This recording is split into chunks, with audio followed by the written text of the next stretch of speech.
Hallo julle almal, ek groet julle almal in die wonderlike naam van ons Here Jesus Christus en ek is bly het besluit om saam met ons weer rondom die woord van die Here te kuier. En soos beloof, gaan ons weer stil staan en kyk na die hemelvaart van ons Here Jesus Christus. Ons lees weer saam uit Lukas 24 vanaf vers 50. En hy het hulle uitgelei tot by Betanië en hy het sy hande opgehef en hulle geseën. En terwyl hy hulle seën, het hy van hulle geskei en is in die hemel opgeneem. En hulle het hom aanbid en na Jerusalem teruggegaan met 'n groot blydskap. En hulle was gedurig in die tempel en het God geprys en gedank. Dan lees ek ook vir ons uit Handelinge 1 daarvan vers 3 af. Aan wie hy ook na sy lyde homself lewend vertoon het deur baie kentekens, terwyl hy gedurende die 40 dae aan hulle verskyn het en oor die dinge van die koninkryk van God gespreek het. En toe hy nog met hulle saam was, het hy hulle beveel gegee om nie van Jerusalem af weg te gaan nie, maar om te wag op die belofte van die Vader. Wat julle, het hy gesê, van my gehoor het. Dan lees ek ook daarvan vers 9 af. En nadat hy dit gesê het, is hy opgeneem terwyl hulle dit sien, en 'n wolk het hom voor hulle oë weggeneem.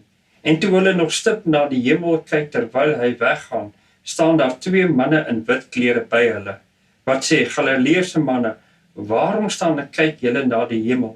Want hierdie Jesus wat van julle opgeneem is in die hemel, sal net so kom, soos julle hom na die hemel sien wegvaar het.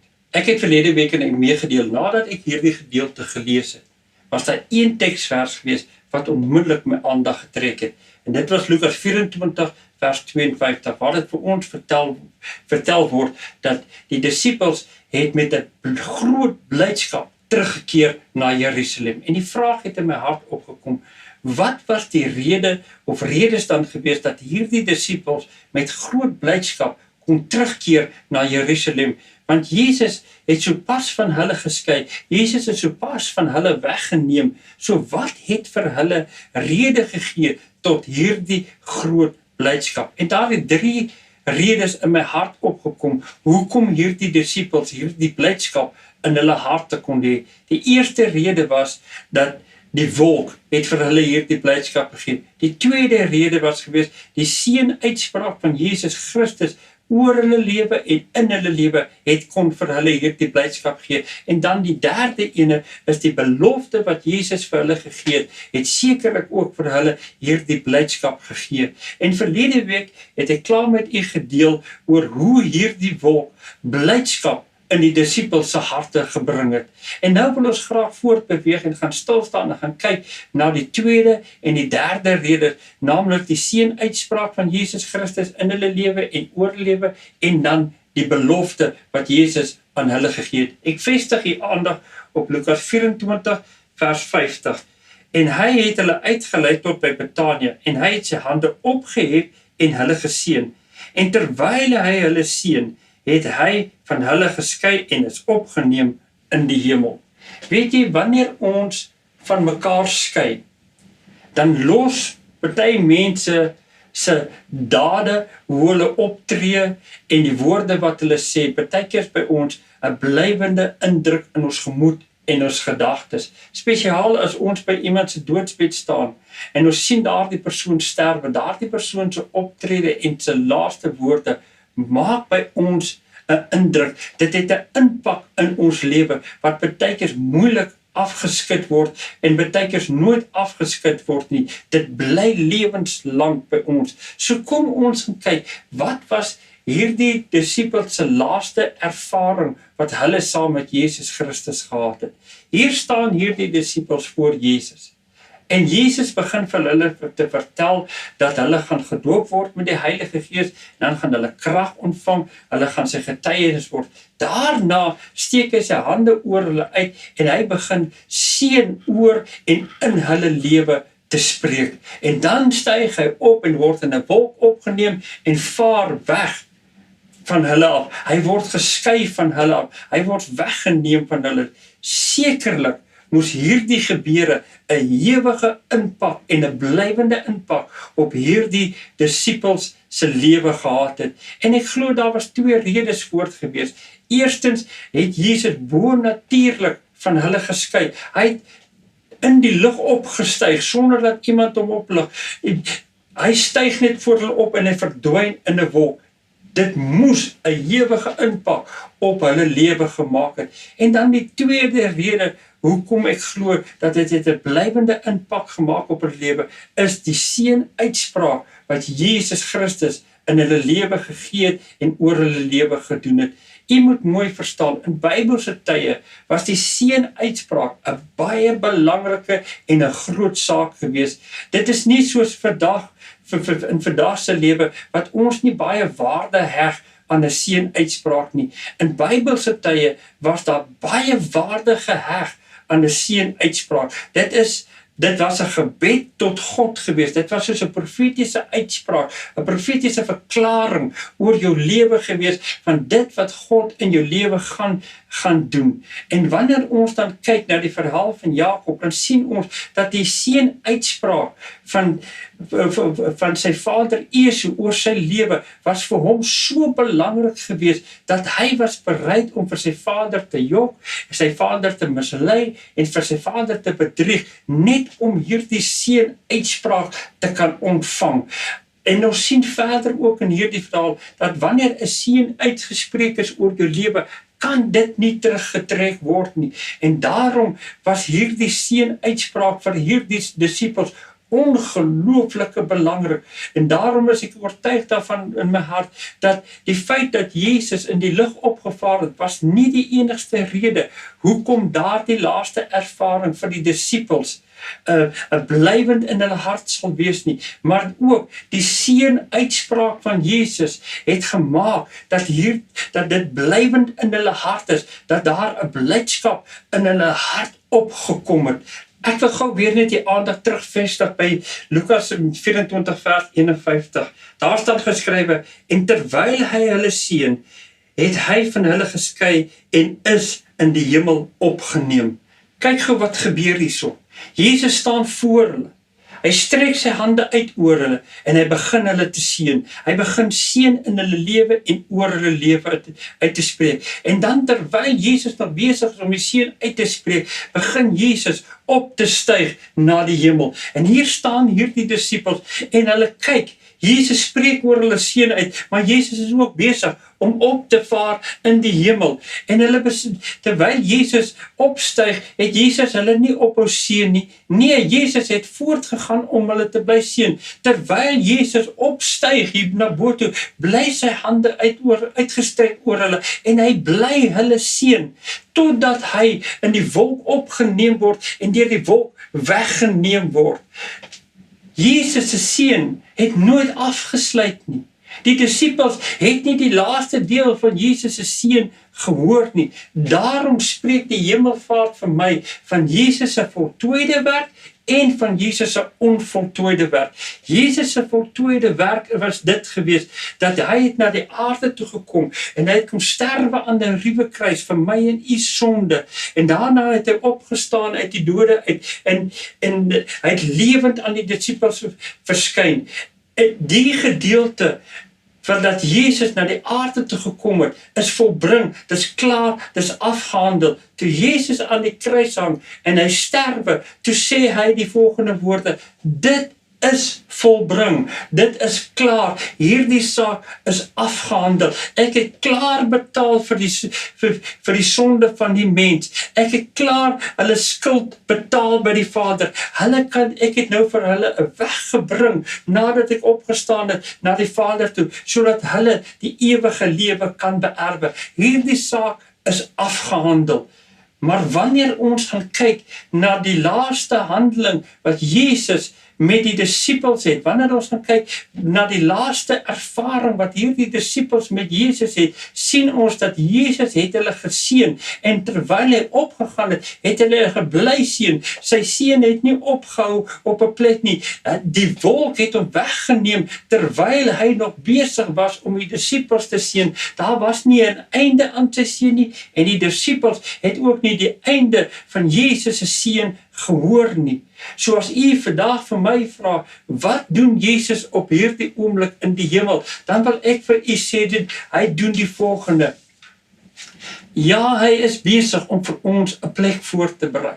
En ja, hy tree vir ons in, by die Vader in die hemel, beslis. Maar weet jy wat, ek is oortuig in my hart, dat Jesus ons tot hierdie dag toe nog steeds besig om ons te seën, want sy seën het nie opgehou nie, hy is weggeneem deur die wolke, terwyl hy nog steeds vir ons bly seën het, en daarom weet ek verseker in my hart, dat Jesus se seën gaan tot vandag toe nog steeds aan, en sal eers ophou, wanneer hy weer terugkom na die aarde toe. Daarom kan ons weet, dat Jesus spreek nog tot vandag toe, nog steeds seën oor sy kinders in. En daarom kon hierdie disippels met 'n blydskap teruggaan na Jerusalem toe, want Jesus het hulle geseën, en hulle weet dat Jesus is nog steeds besig om hulle te seën, want hulle het gesien hoe Jesus weggaan, terwyl hy hulle nog steeds aanhoudend bly seën.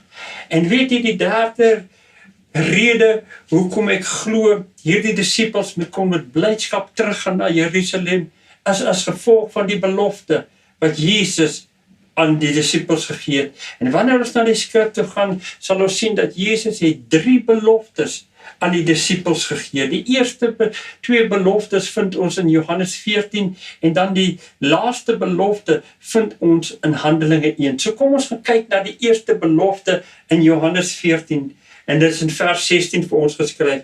En ek sal die Vader bid, en hy sal vir julle 'n ander trooster gee, om by julle te bly tot in ewigheid. Johannes 16 vers 6. Maar omdat ek dit vir julle gesê het, het droefheid julle harte gevul. Maar ek sê vir julle die waarheid. Dit is vir julle voordeliger dat ek weggaan, want as ek nie weggaan nie, sal die trooster nie na julle toe kom nie. Maar as ek weggegaan het, sal ek hom na julle toe stuur.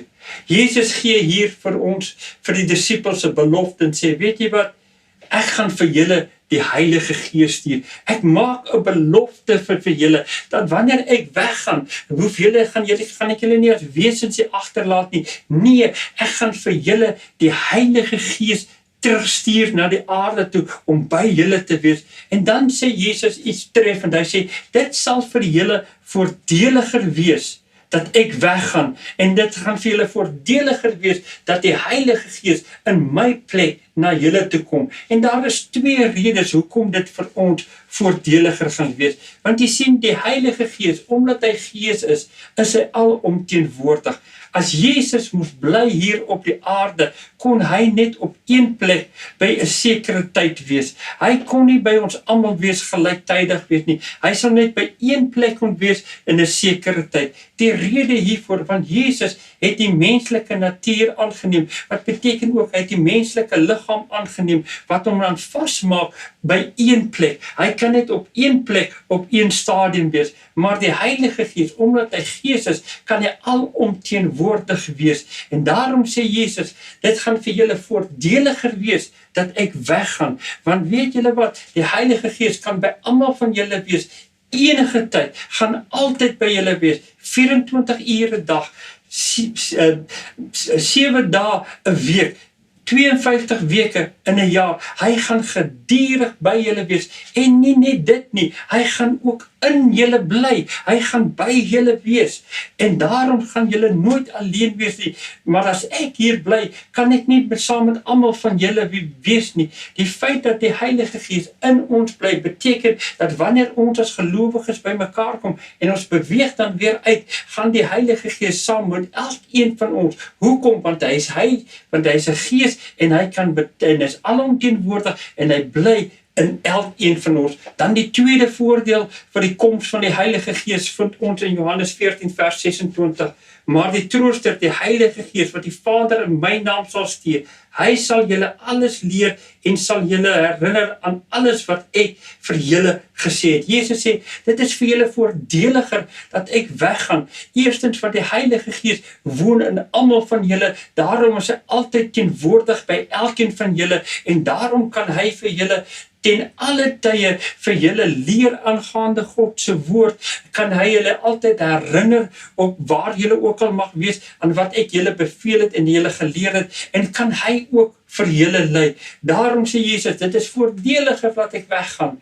En daarom is hierdie disippels, kan hulle opgewonde en met blydskap gevuld word, want hulle het die Heilige Gees altyd by hulle. En dan vind ons die tweede belofte in Johannes 14 vers 18. En ek sal nie julle as wesens agterlaat nie. Luister nou mooi. Agterlaat nie. Ek kom weer na julle toe. Ek kom weer na julle toe. Wat 'n wonderlike belofte gee Jesus nie hier aan sy disippels nie. Hy sê, ek gaan julle nie as wesens agterlaat nie. Moenie bekommerd nie. Ek stuur vir jou die Heilige Gees, maar weet ook dit, ek gaan weer terugkom na jou toe. En dan wanneer ons Handelinge 1 lees, dan sien ons dat die twee manne wat in wit klere daar by die disippels was, herinner die disippels daaraan dat Jesus het gesê hy kom weer. Hy sê vir hulle, hoekom kyk julle so na die hemel? Weet dit, dat net soos hy opgevaar het, net so gaan hy weer terugkom na jou toe. En daarom het ons hierdie goeie hoop en vertroue, en kan ons hierdie blydskap hê, dat Jesus kom weer. Ek wil vir u sê, dis die wonderlikste belofte wat ons sekerlik het, is dat Jesus kom weer, en daarom kan die wêreld sê net wat hulle wil. Hulle kan spot net soveel hulle wil, maar ek glo en ek weet dat daar gaan 'n dag aanbreek wat Jesus gaan neerdal, net soos die Vader neergedaal het om vir Jesus te kan kom haal, gaan Jesus op 'n dag neerdal en gaan hy my optrek na hom toe, net soos die Vader vir hom opgetrek het na hom toe, en hy gaan my ontvang in sy teenwoordigheid, net soos die Vader vir hom in sy teenwoordigheid ontvang het, en net soos die Vader vir hom weggevoer het na die hemel toe, gaan Jesus dan vir my wegvoer na die hemel toe, en hy gaan my wegvoer en bring tot op die plek voor die Vader, waar die Vader van aangesig tot aangesig kan sien, en ek sal neerval en hom beginne aanbid. Daarom het ek hierdie groot belofte wat Jesus gegee het, en daarom is hierdie disippels se harte gevul met blydskap en met opgewondenheid, want hulle Jesus het gesê, hy gaan weer terugkom, en hierdie twee manne in wit klere herinner vir hulle en sê, man, moenie bekommerd wees nie, Jesus het gesê, hy gaan weer terugkom. Dan die derde belofte wat Jesus vir ons gee, vind ons dan in Handelinge 1 vers 4, en daar staan geskrywe, en toe hy nog saam met hulle was, het hy hulle beveel gegee om nie weg te gaan van Jerusalem nie, maar te wag op die belofte van die Vader, wat julle het hy gesê, van my gehoor het. Vers 5, want Johannes het wel met water gedoop, maar julle sal met die Heilige Gees gedoop word, nie lang na hierdie dae nie. Hier is die derde belofte. Jesus sê, ek gaan julle doop met die Heilige Gees. En dan die disippels het nie geweet wat die dooping met die Heilige Gees en wat met hulle gaan gebeur nie. En hierdie disippels het gewonder, maar wat is die dooping met die Heilige Gees? Wat gaan met ons gebeur? Dan lees ons in vers 8, dan gee Lukas vir ons die antwoord. Hy sê, maar julle sal krag ontvang wanneer die Heilige Gees oor julle kom. Wat gaan met julle gebeur wanneer julle gedoop word met die Heilige Gees? Daar gaan 'n krag oor julle kom. Die Heilige Gees gaan oor julle kom, en julle gaan met 'n bonatuurlike krag gevul word. Onmiddellik kom die vraag by ons op, maar waarom moet ons met 'n krag vervul word? Dan gee vers 8 vir ons die antwoord. Hy sê, maar julle sal krag ontvang wanneer die Heilige Gees oor julle kom, en julle sal gaan my getuie wees in Jerusalem, sowel as in die hele Judea, sowel as in Samaria, en tot aan die uiterste van die aarde. Jy sien, die doping van die Heilige Gees het nie soveel te maak met die spreuke in tale nie. Die heilige doping met die Heilige Gees het te doen met die aandoening van krag, van vuur, vanuit die hoogte. Dit is waaroor dit gaan, dat ons gaan aangedoen word met krag uit die hoogte. Waarvoor? Sodat ons sy getuienis kan wees. As u dan wil, bring het kan dit eintlik wees as 'n vierde rede hoekom hierdie disippels met blydskap teruggegaan het na Jerusalem. Want jy sien, Jesus het vir hulle gesê, jy gaan my getuie wees. Jy gaan dit wat ek hier op aarde begin het, gaan jy voortsit. Jy gaan my bediening voortsit. En daarom sê ek altyd vir my mense in my gemeente, dat weet jy, wanneer Jesus vir jou gered het, en hy het by jou by 'n gemeente gevoeg, het hy nie vir jou daarby gevoeg en jou geroep tot hierdie gemeente, net om 'n bank warm te sit nie. Nee, hy het vir jou en vir my geroep, om betrokke te raak by sy werk, om uit te gaan, om te gaan getuig, en nie net het ons hierdie voorreg om uit te gaan en te gaan getuig nie, maar hy rus ons ook toe met krag uit die hoogte, en nog meer as dit, hy gee ook aan ons die Heilige Gees, om ons te leer, om ons te herinner wat hy aan ons geleer het, en om ons te lei, en daarom gaan hierdie disippels met groot blydskap terug na Jerusalem toe,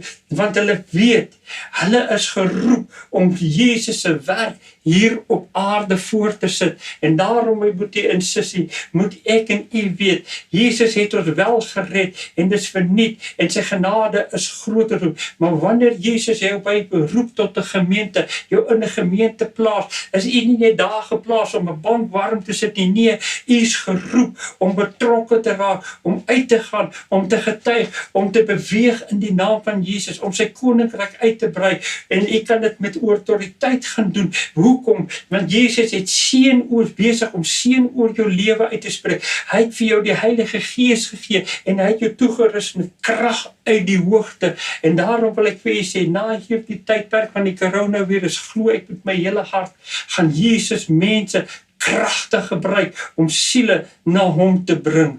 En ek wil sê, wat 'n kosbare woord is dit nie. En daarom kan ons ook vandag met groot blydskap in ons hart hê, dat ons weet, Jesus keer vir ons terug. En ek glo nou dat u verstaan beter die belangrikheid van die hemelvaart van ons Here Jesus Christus. Ek hoop die woord het u geseën en u opgebou. En ek wil graag afsluit om vir my en u te bid in hierdie dag. Kom ons sluit ons oë, dan bid ons saam. Vader, wat 'n kosbare woord is dit nie, dat ons die sekere wete kan hê, dat u gaan vir ons terugkom.